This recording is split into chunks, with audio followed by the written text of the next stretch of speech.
नमस्कार शेतकरी बंधूंनो, मी कृषीभूषण कृषीरत्न बाळासाहेब मराळे, मुक्काम पोस्ट शहा, तालुका सिन्नर, जिल्हा नाशिक येथे शेवगा उत्पादक व शेवगा संशोधक शेतकरी आहे. आणि गेल्या 27 वर्ष शेवग्याची शेती आणि त्यामध्ये संशोधन करत आहे. तर आजचा जो विषय आहे, अनेक शेतकऱ्यांची ज्या वेळेला आमच्या नर्सरीला किंवा मराठी शेवगा फार्मला भेट देतात त्यावेळेला महाराष्ट्रात अनेक शेतकरी येतात आणि त्यांचा हा प्रश्न असतो की आम्हाला गावठी कुक्कुटपालन करायचं आहे आणि त्यासाठी शेवगा लागवड करायची. तर ही शेवगा लागवड करत असताना शेवग्याच्या झाडांची लागवड किती बाय किती फुटावरती केली पाहिजे, किती अंतरावरती केली पाहिजे, एकरी किती झाडांची संख्या बसली पाहिजे, तर ह्याविषयी आज आपण माहिती घेणार आहोत. तर त्याच्या अगोदर सांगायचं हे असं की 2026चा शेवग्याचा जो सीझन आहे तो नोव्हेंबर 2025ला सुरू झाला आणि आता जुलै 2025 सुरू झाला आहे. म्हणजे आज 1 जुलै आहे. तर सीझन संपलेला आहे पूर्णपणे. पाहता मागचं झाडं सगळा सीझन संपला, त्याच्या छाटण्या सुरू होतील आणि नवीन सीझन नोव्हेंबर-डिसेंबर 2026मध्ये सुरू होईल.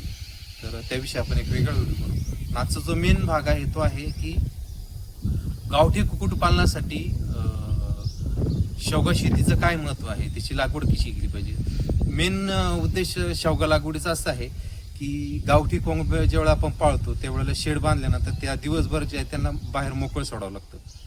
आणि मग शेवगा जर आपण लागवड केली तर शेवगा लागवड केल्यानंतर त्यामध्ये त्या कोंबड्या दिवसभर राहतात आणि शेवग्याचा वाळलेला पाला, वाळलेले फुलं जमिनीवर पडतात आणि कोंबड्या ते खाऊन घेतात आणि ते खाल्ल्यानंतर जे आहे त्यांना विटॅमिन्स मिळतात. शेवग्यामध्ये च्या पानांमध्ये कॅल्शियम आणि प्रोटीन्स मोठ्या प्रमाणात आहे. त्यामुळे त्या कोंबड्यांची जी वाढ आहे ती अतिशय जलद गतीने होते. कोंबड्याचं वजन वाढतं आणि गावठी जे अंडे असतात त्यांचं वजन वाढतं कॅल्शियमचा स्रोत नैसर्गिकरित्या मिळाल्यामुळं. आणि त्यामुळे गावठी कुक्कुटपालन आणि शेवगा लागवड जर केली तर त्या खूप चांगला प्रॉफिट त्यामध्ये मिळतो. आणि म्हणून अनेक जण गावठी कुक्कुटपालन करतात आणि त्यासाठी शेवग्याची लागवड करतात आणि त्यासाठी शेतकरी आमच्याकडं रोपं बुक करतात, रोहिते कोणाची घेऊन जातात. तर आज असं ठरवलं की महाराष्ट्रात अनेक शेतकऱ्यांना अशा पद्धतीने लागवडी करायची आहे. तर मग परंतु त्यांना कोणत्या वाण निवडला पाहिजे आणि कोणती व्हरायटी लावली पाहिजे म्हणजे त्यांना शेंगांचं पण उत्पन्न मिळेल आणि कोंबड्या पण पाळता येतील. तर शेतकरी पण ज्यावेळेला तुम्हाला गावठी कुक्कुटपालन करायचं आहे त्यावेळेला शेवग्याची जी लागवड करायची ती 6 बाय 6 फुटामध्ये करायची. म्हणजे सर्वसाधारणपणे 1 एकरमध्ये जे आहे 1 एकरमध्ये आपल्याला 1200 झाडं बसवायची आहे.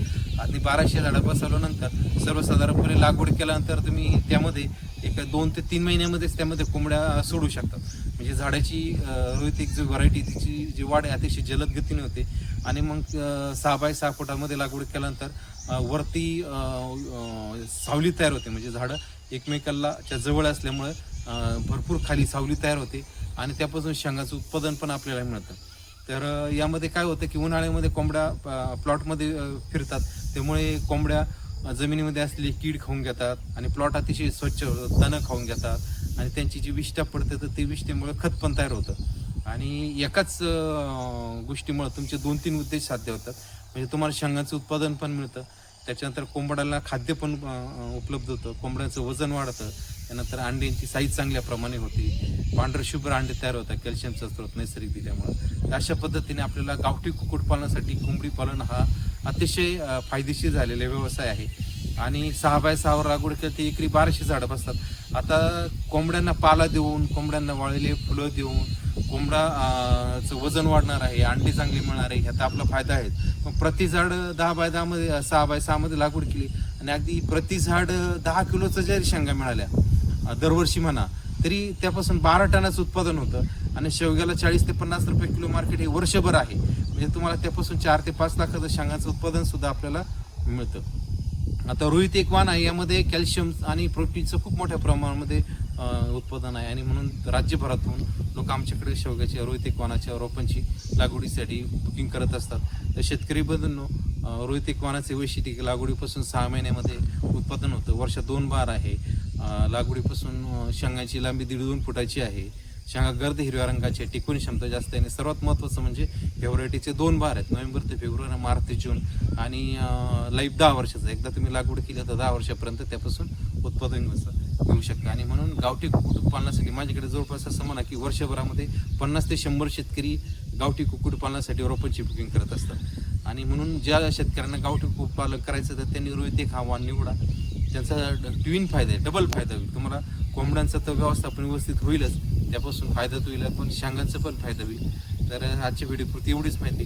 त्यानंतर दुसरं एक गोष्ट आहे की गोट फार्मसाठी जे आहे सुद्धा ह्या पाल्याचा उपयोग आपल्याला होतो. म्हणजे ज्यांना शेळ्या पाळायच्या आहे, बंदिस्त शेळी पालन करायचं आहे, मेंढी पालन करायचं आहे, त्यांना सुद्धा हा पाला तुम्ही ताजा पण खाऊ घालू शकता आणि वाळून पण खाऊ घालू शकता. तर त्यानंतर परत एक महाराष्ट्रामध्ये पानांसाठी शेवग्याची लागवड केली जाते. तर पानांसाठी त्यासाठी मी स्वतंत्र व्हिडिओ बनवून, पण ह्या व्हिडिओमध्ये थोडीशी माहिती देत होतो. ज्यावेळेला आपल्याला पानांचं उत्पादन घ्यायचं आहे, म्हणजे पाल्याचं उत्पादन घ्यायचं, तो पाला वाळवायचा आहे, तो वाळलेला पाला विकायचा आहे किंवा त्याची पावडर तयार करून विकायची आहे. तर अशा पद्धतीने लागवड करायची असेल तर त्यासाठी जे अंतर आहे ते 6 बाय 6 फूट, एकरी 1200 झाडं या अंतरावर लागवड केली तरी चालेल. आणि दुसरं जे अंतर आहे 6 बाय 4 फूट आहे, 6 बाय 3 फूट आहे. तर त्यासाठी सुद्धा रोई किकवान उत्कृष्ट आहे. पानांच्या लागवडीसाठी आमच्याकडून जपानमध्ये रोपं घेऊन जवळपास 80 एकरमध्ये लागवड झाली. आता जपानहून लोक इथे रोपं घेण्यासाठी काय आले, तर ह्या व्हरायटी वैशिष्ट्य असते की यामध्ये नैसर्गिकरित्या रोई किकवानामध्ये पानांची साईज रुंद आहे, पानं मोठे आहेत. त्यानंतर त्यामध्ये कॅल्शियम, विविध मिनरल्स आणि प्रोटीन्सचं प्रमाण मोठ्या प्रमाणात आहे. आता ही पानं वाळून पावडर केली जाते, म्हणजे काय केलं तर ते खाण्यासाठी त्या पावडरचा वापर होतो. आयुर्वेदिक औषधं बनवली जातात, सप्लिमेंटरी फूड म्हणून त्याचा वापर होतो. आणि म्हणून त्याचे रेट सुद्धा जे बाजारभाव असतात, तुम्ही पाला विका नाही तर पानं विका, तर तुमची लॅब टेस्ट केल्यानंतर त्यामध्ये काय कंटेन्स आलेले आहे, कॅल्शियमचं प्रमाण किती, प्रोटीनचं प्रमाण किती, तुमचं मिनरल्सचं प्रमाण किती, हे सगळं चेक केलं जातं. आणि ज्या तुमच्या पानांमध्ये किंवा पावडरमध्ये जेव्हा हे घटक चांगल्या प्रकारे असतात तेव्हा त्याला जास्त बाजारभाव पण मिळतो. आणि म्हणून ज्या शेतकऱ्यांना पानांसाठी लागवड करायची आहे, अनेक जण काय करतात की पानांसाठी PKM किंवा ODC3 ची लागवड करतात, पण त्या पानांना जे आहे मार्केटमध्ये साधारणपणे 150 ते 200 रुपये किलोपेक्षा जास्त बाजार मिळत नाही. रोहित एक हा 400 ते 500 रुपये किलोपर्यंत पानांची विक्री होते. कारण लॅब टेस्ट जेव्हा तुम्ही करणार त्यावेळेला त्यामध्ये तुम्हाला कॅल्शियम आणि प्रोटीन्स इतर मिनरल जास्त मिळतात. आणि मग व्यापारी जे घेणारे खरेदीदार आहेत ते त्याप्रमाणे चढ्या बाजाराने खरेदी करत असतात. तर शेतकरी बंधू, आजच्या व्हिडिओपुरती एवढीच माहिती आहे. आपण पानांची स्वतंत्र लागवड कशी केली जाईल त्यावर एक स्वतंत्र व्हिडिओ बनवू. आजचा जो कुक्कुटपालनाचा मेन विषय होता की शेतकऱ्यांना गावठी कुक्कुटपालन करायचं आहे आणि त्याबद्दलची माहिती हवी होती. तर ज्या शेतकरी बांधवांना गावठी कुक्कुटपालन करायचं आहे आणि रोपांची आवश्यकता आहे त्यांनी आमच्या खालील नंबरवरती संपर्क करा, तुम्हाला संपूर्ण मार्गदर्शन मिळेल. आणि आजच्या व्हिडिओपुरती एवढीच माहिती. नमस्कार, धन्यवाद.